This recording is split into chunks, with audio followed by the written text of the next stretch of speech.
Meanwhile, a guilty plea in a murder-for-hire case involving a reality TV star from the show Welcome to Sweetie Pies. Travell Hill is one of 4 people charged in this case, and he confessed to killing Andre Montgomery back in 2016.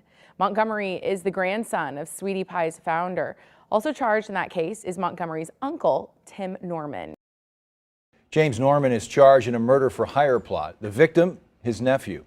Andre Montgomery was killed in March 2016 on Natural Bridge. He was the grandson of Miss Robbie, the original owner of Sweetie Pies. The restaurant and the family were the focus of a series on the Oprah Winfrey Network. The U.S. Attorney's Office says Montgomery's uncle, 41-year-old James Norman, was arrested this morning in Jackson, Mississippi for conspiring with another woman to have his nephew killed. Federal authorities say their murder-for-hire plan was all over a $450,000 life insurance policy.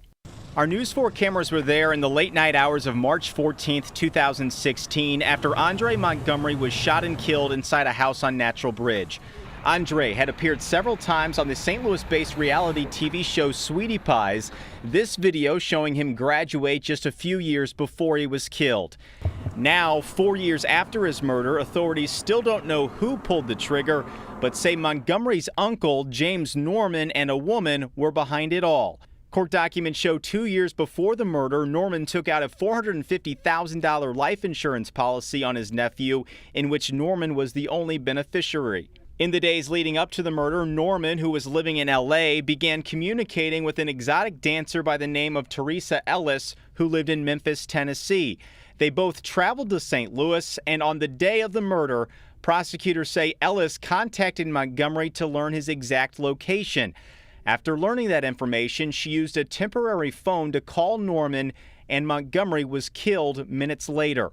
Authorities say Ellis's phone location placed her in the area of the murder at the time of the homicide, and that she called Norman immediately after the murder took place and then left town.